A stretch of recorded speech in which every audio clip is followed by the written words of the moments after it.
When the Supreme Personality of Godhead appeared as the boar and killed Hiranyakashipu's brother Hiranyaksha, Hiranyakashipu was very much aggrieved. In anger, he accused the Supreme Personality of Godhead of being partial to his devotees and derided the Lord's appearance as Varaha to kill his brother. By severe austerities, Hiranyakashipu satisfied Lord Brahma and obtained the benedictions for material benefit, thus causing great distress throughout the universe. He brought all living entities, both demigods and asuras, under his control. Becoming the master of all places, he began enjoying life in great luxury and thus became mad. Ha ha ha! I am the Lord of the universe, the Supreme Controller, not that Vishnu.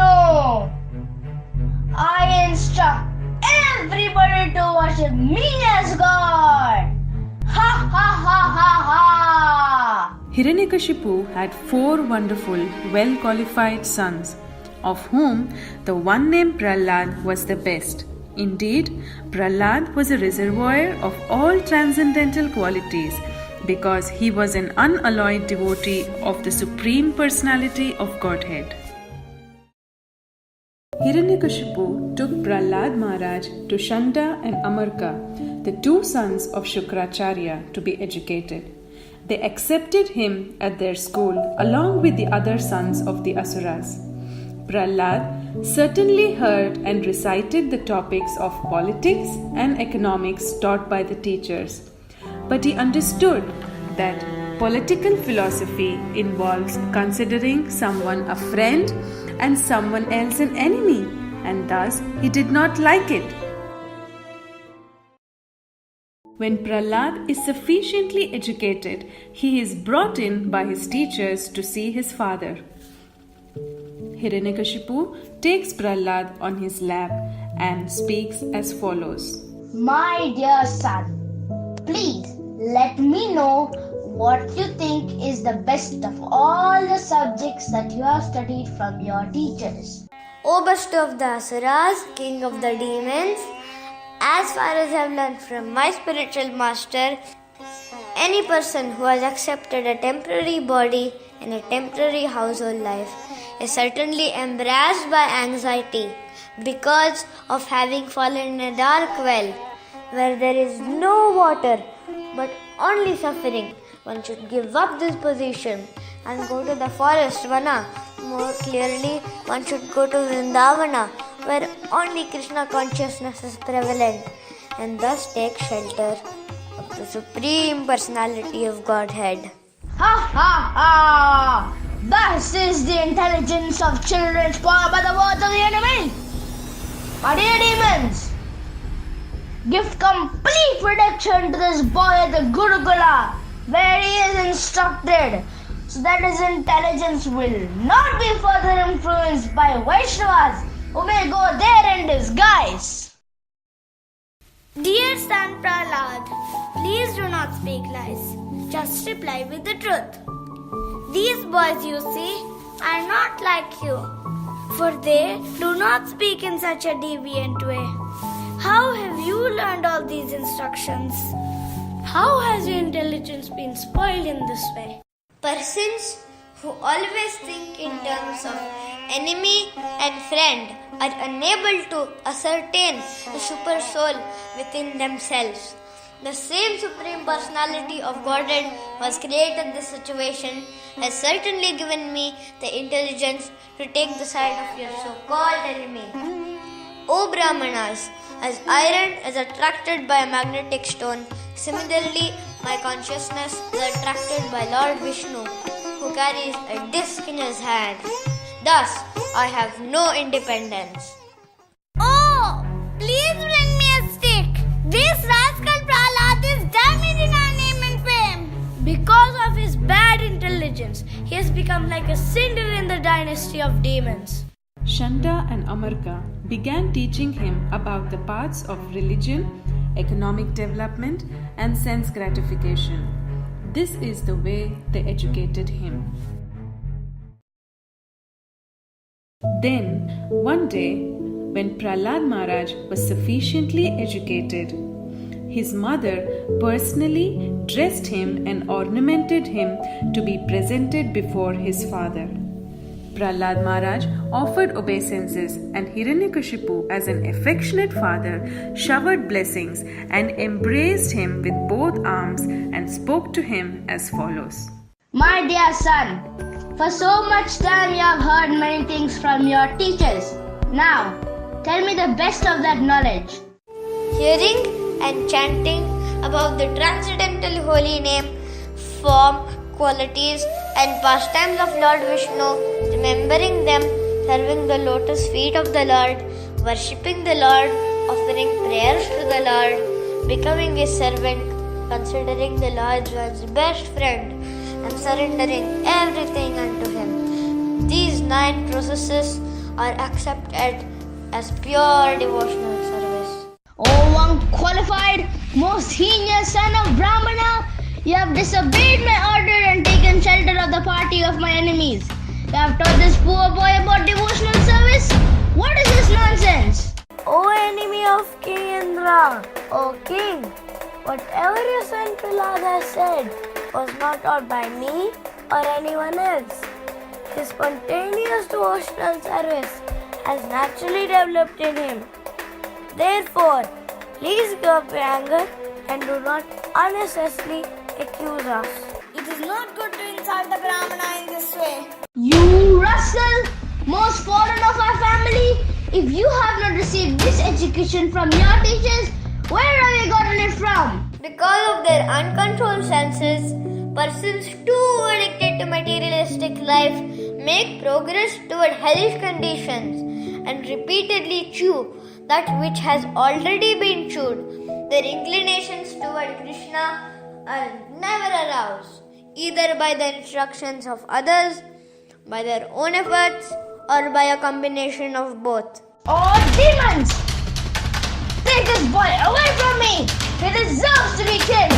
Kill him as soon as possible! The demons thus began striking the tender parts of Prahlad Maharaj's body, making a tumultuous sound with their tridents. Prahlad Maharaj sat silent, meditating upon the Lord.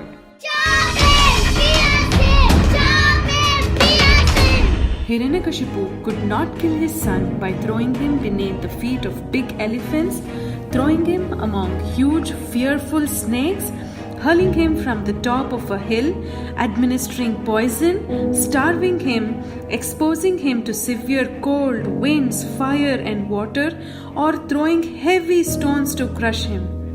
This created great anxiety about what to do next. This Prahlada is situated in complete fearlessness. He resembles a dog's curved tail which can never be straightened. I can see that this boy's strength is unlimited, for he has not felt any of my punishments. He appears immortal. Thinking in this way, the king of the Daityas, morose and bereft of bodily luster, remained silent with his face downward. O Lord, we know that when you simply move your eyebrows, all the 3 worlds become afraid. So we do not find any reason for you to be so morose and full of anxiety. After hearing from Shanda and Amarka, Hiranyakashipu agreed and requested them to instruct Prahlad in that system of occupational duty which is followed by royal householder families. Thereafter, they unceasingly taught Prahlad Maharaj, who was very submissive and humble. When the teachers went home to attend to their household affairs, Prahlad Maharaj, who was truly the supreme learned person, then addressed his class friends about the uselessness of materialistic way of life. My dear friends, one who is sufficiently intelligent should use the human form of body from the very beginning of life. In other words, from the tender age of childhood, to practice the activities of devotional service, giving up all other engagements. The human body is most rarely achieved, And although temporary like other bodies, it is meaningful because in human life one can perform devotional service. Even a slight amount of sincere devotional service can give one complete perfection. Every human being has a maximum duration of life of 100 years. But for one who cannot control his senses, half of those years are completely lost because at night he sleeps 12 hours being covered by ignorance. Therefore, such a person has a lifetime of only 50 years. In the tender age of childhood, when everyone is bewildered, one passes 10 years. Similarly, in boyhood, engaged in sporting and playing, one passes another 10 years. In this way, 20 years are wasted. Similarly, in old age, when one is invalid, unable to perform even material activities, one passes another 20 years wastefully. In such a madman's life, the remaining years are also wasted because even during those years, he cannot engage himself in devotional service. Money is so dear that one conceives of money as being sweeter than honey. Therefore, who can give up the desire to accumulate money, especially in household life? I received this knowledge from the great Saint Narada Muni. This knowledge, which is called Bhagavata Dharma, is fully scientific and is free from all contamination. All the sons of the demons appreciated the transcendental instructions of Prahlad Maharaj and took them very seriously. They rejected the materialistic instructions given by their teachers Shanda and Amarka.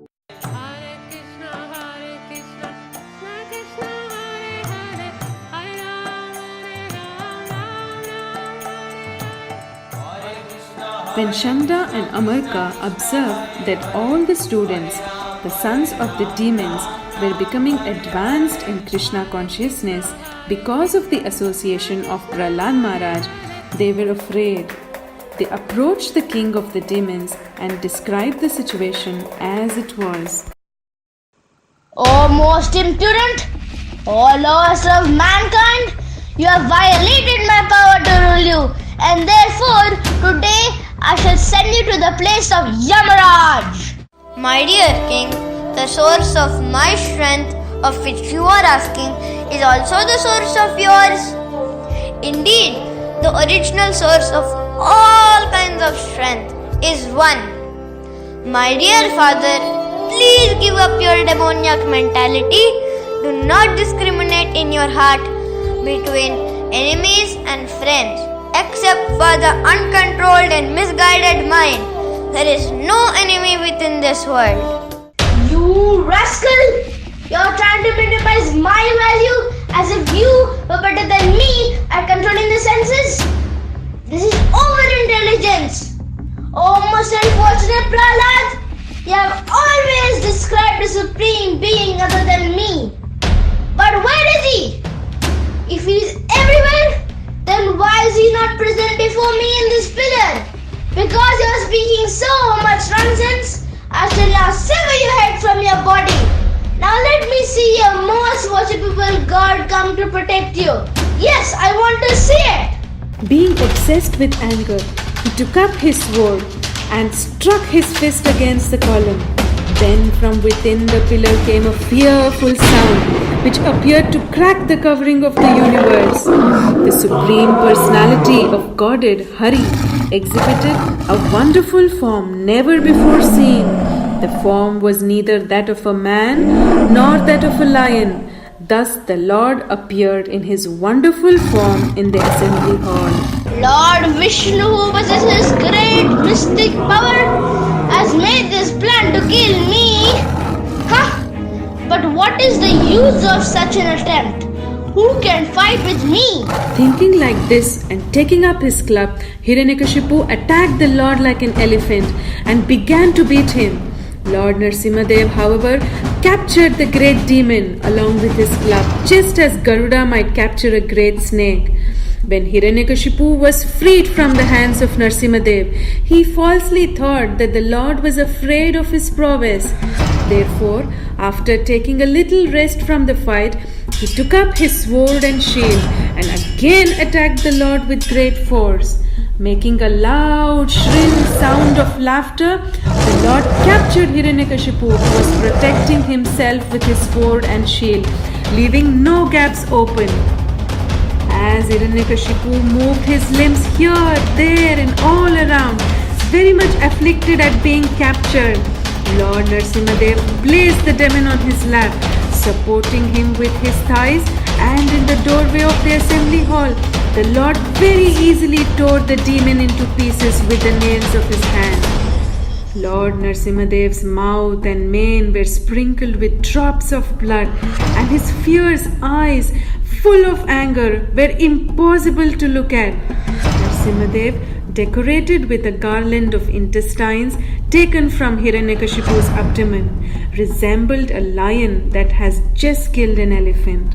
Narasimhadev first uprooted Hiranyakashipu's heart and threw him aside and turned towards the demon soldiers and killed all of them merely with the ends of his nails.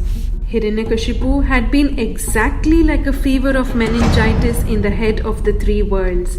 Seeing the Lord kill Hiranyakashipu, the demigods in great joy showered flowers from heaven upon Lord Narasimhadev like rain. My dear son, Lord Narasimhadev is extremely angry at your demoniac father. Please go forward and appease the Lord. Lord Narasimhadev became most ecstatic in affection towards his devotee.